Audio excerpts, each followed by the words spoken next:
اے ایمان والو، جب آپ قرض کا لین دین کرو، ادھار کرو کسی وقت مقررہ تک، تو اس کو لکھ دیا کرو۔ ترمذی، سنن نسائی، ابن ماجہ کی حدیث ہے کہ رسول اللہ صلی اللہ علیہ وسلم نے فرمایا، اللہ نے ہر حقدار کو اس کا حق دے دیا ہے۔ ماں کا اتنا، باپ کا اتنا، بیٹے کا اتنا، بیٹی کا اتنا، بیوی کا، شوہر کا، بھائیوں کا، دادا کا، دادی کا، سب کا حصہ دے دیا، نام لے کر یوصیکم اللہ فی اولادکم یا بنیا لا تشرک باللہ ان الشرک لظلم عظیم۔ بیٹو، اللہ کے ساتھ کسی کو شریک نہ ٹھہرانا، شرک بہت بڑا ظلم ہے۔ ابراہیم علیہ السلام نے کس چیز کی وصیت کی؟ عقیدے کی۔ یعقوب علیہ السلام نے کس چیز کی وصیت کی؟ عقیدے کی، معاملات، اخلاقیات، کردار کی، اور لقمان نے بات ہی عقیدے سے شروع کی۔ تو وصیت یہ فرض ہے، خواہ وہ مال کے متعلق ہو، رشتوں کے متعلق ہو، ناطے تعلق کے متعلق ہو، رشتہ داروں کے ساتھ صلہ رحمی کے متعلق ہو، اخلاقیات پر مبنی ہو، یا کوئی بھی وصیت ہو، وہ وصیت لکھنی بھی چاہیے، کرنی بھی چاہیے۔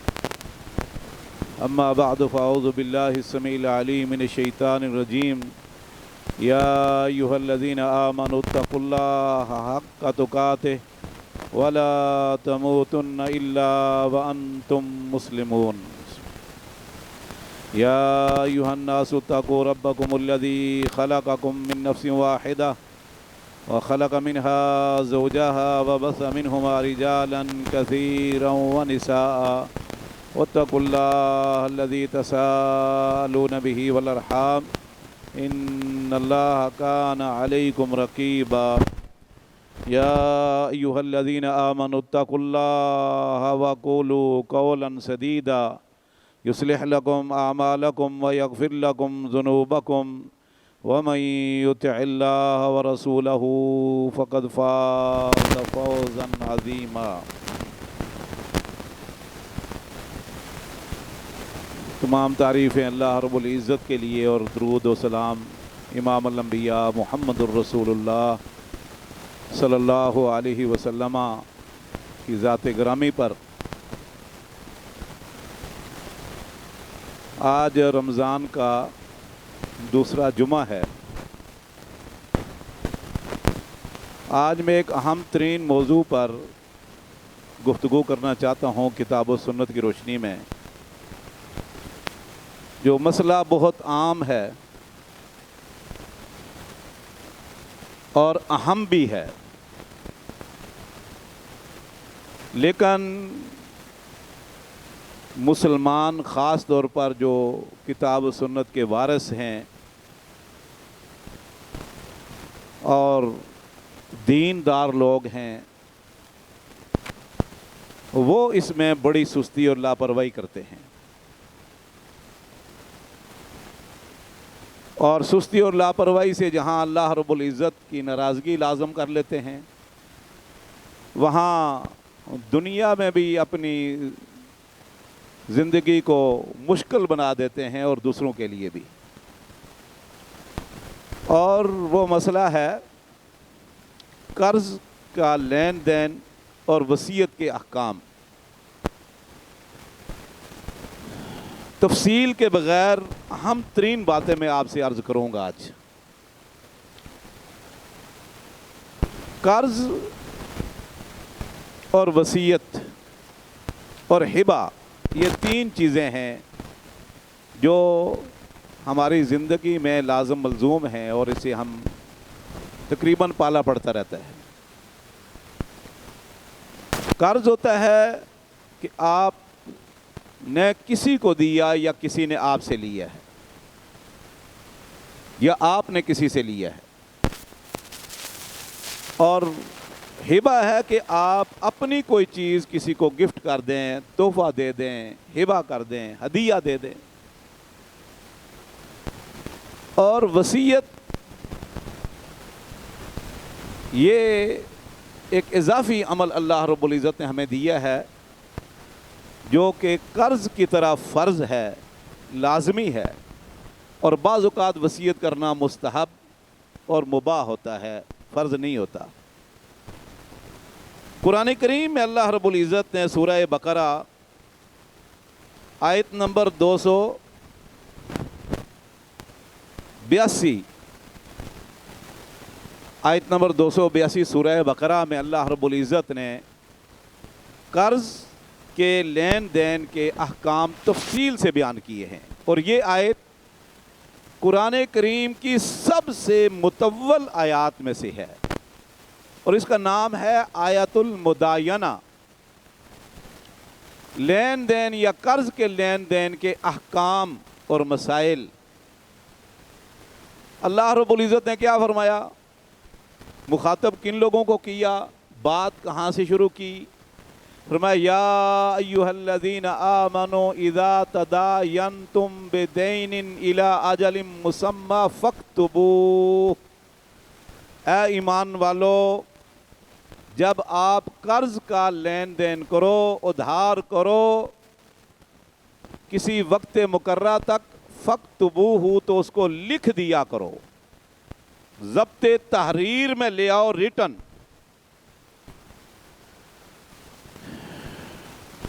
وَلْيَكْتُبْ بَيْنَكُمْ كَاتِبٌ بِالْعَدْلِ، اور چاہیے کہ کاتب جو ہے، لکھنے والا، رائٹر، عدل و انصاف سے لکھے، کوئی اونچ نیچ نہ کرے، گڑبڑ نہ کرے۔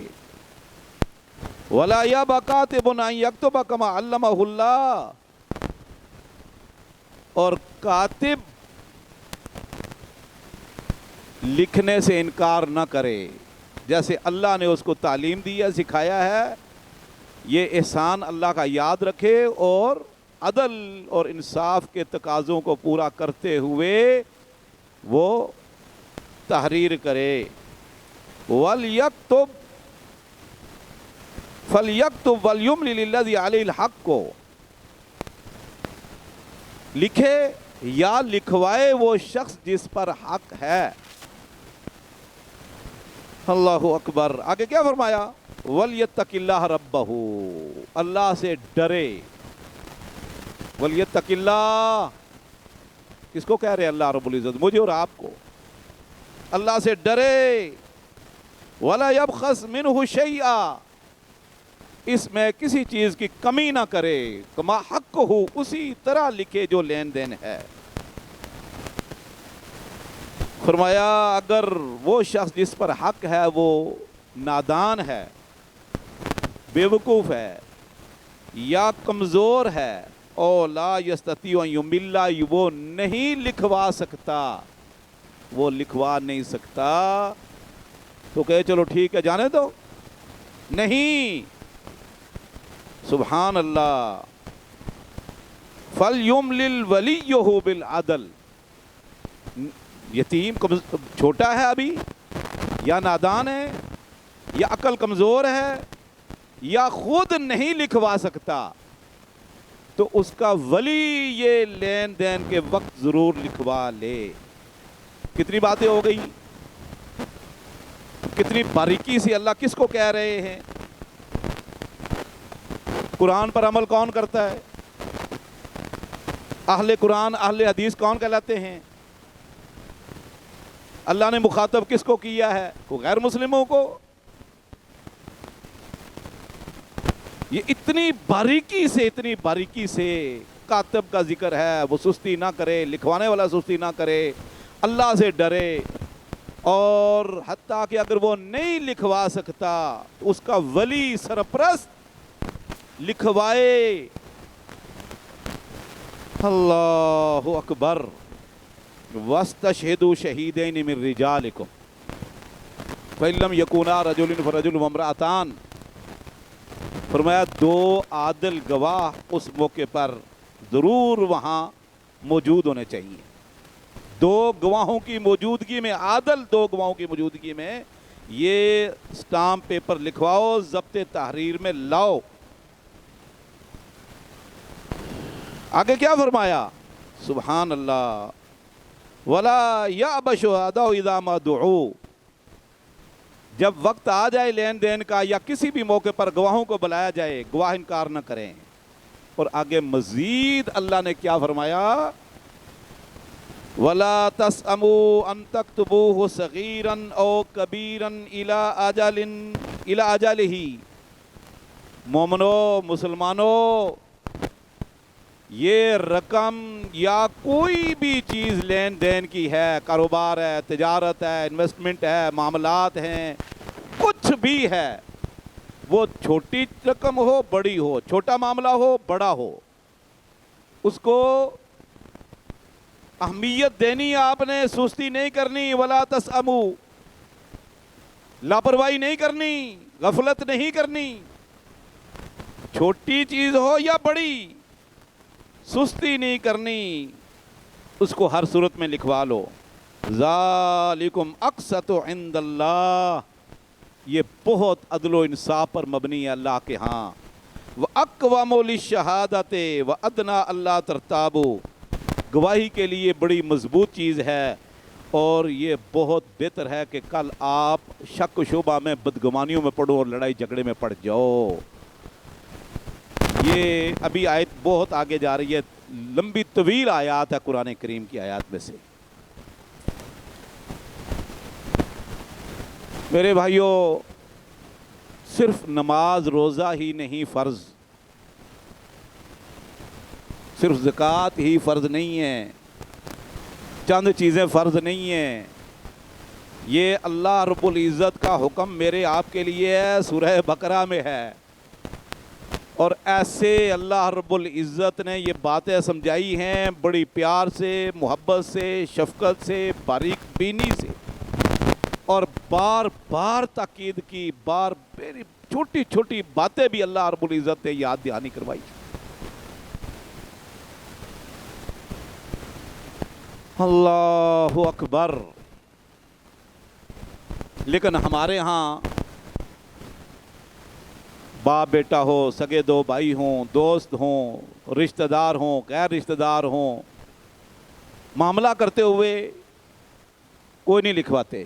بڑی بڑی کمپنیاں، بڑے بڑے ادارے، بڑی انویسٹمنٹ ہوتی ہیں، معاملات ہوتے ہیں، لین دین ہوتے ہیں، کوئی نہیں لکھتے۔ چل رہا ہے معاملہ، چل رہا ہے بھائی بندی کے طور پر، اخوت کے طور پر چل رہا ہے، اور شیطان، یہ جس نے اللہ رب العزت سے کہا تھا نا کہ میں، یہ آدم کی وجہ سے مجھ سے پروٹوکول چھن گئے، عزتیں چھن گئی، میں چاروں طرف سے حملہ آور ہوں گا تیرے بندوں پر، دائیں طرف سے، بائیں طرف سے، آگے سے، پیچھے سے، چاروں طرف سے میں حملہ آور ہوں گا اور ان کو ورگلاؤں گا، پورا دو پیچ چلاؤں گا، اور ہر حربہ استعمال کروں گا ان کو گمراہ کرنے کا۔ اور اس ظالم نے آدم اور حوا کو جنت سے نکلوا دیا قسمیں کھا کھا کر۔ تو پھر ہوتا کیا ہے؟ اخوت اور بھائی چارے میں بھائی بندی کے طور پر چلتا رہتا کام، شیطان آ ٹپکتا ہے، زندگی کا کوئی پتہ نہیں ہوتا، پھر معاملات بگڑتے چلے جاتے ہیں، پھر سارا دینداری، وہ تقوی، پرہیزگار، وہ جی جاتا رہتا ہے، پھر بندہ شیطان کا اعلیٰ کار بن جاتا ہے۔ یہ تھا قرض کا لین دین ادھار کے حوالے سے۔ دوسرا ہے وصیت۔ وصیت کئی قسم کی ہوتی ہے۔ ایک وصیت فرض ہے، لازمی ہے، صحیح بخاری کی حدیث اور صحیح مسلم کی حدیث ہے، امام بخاری مسلم نے کتاب الوصیہ میں اس کو نقل کیا ہے، بخاری مسلم کے طور کہ رسول اللہ صلی اللہ علیہ وسلم نے فرمایا، اگر کسی بندے کے پاس کوئی چیز ہو کہ جس کے متعلق اس کو وصیت کرنی تھی، قرض لیا ہوا کسی سے، اچانک لے لیا، وہ لکھ لے جیسے ابھی حکم ہے، یا کفارہ ہے، کوئی اور مسئلہ ہے، اولاد کے متعلق وصیت کرنی تھی، مال کے متعلق وصیت کرنی تھی، تو فرمایا کہ 2 راتیں اس بندے پر گزرنی نہیں چاہیے، الا ووصیتہ مکتوبۃ عندہ، مگر اس کی وصیت اس کے پاس لکھی ہونی چاہیے، جیب میں، ڈائری میں، یا تکیے کے نیچے۔ حرام ہے تیسری رات اس بندے پر گزرے کہ وصیت لکھے بغیر، فرض ہے، لازم ہے۔ اللہ اکبر۔ کتب علیکم اذا حضر احدکم الموت ان ترک خیرا الوصیۃ، جیسے فرمایا کتب علیکم الصیام، کتب علیکم القتال،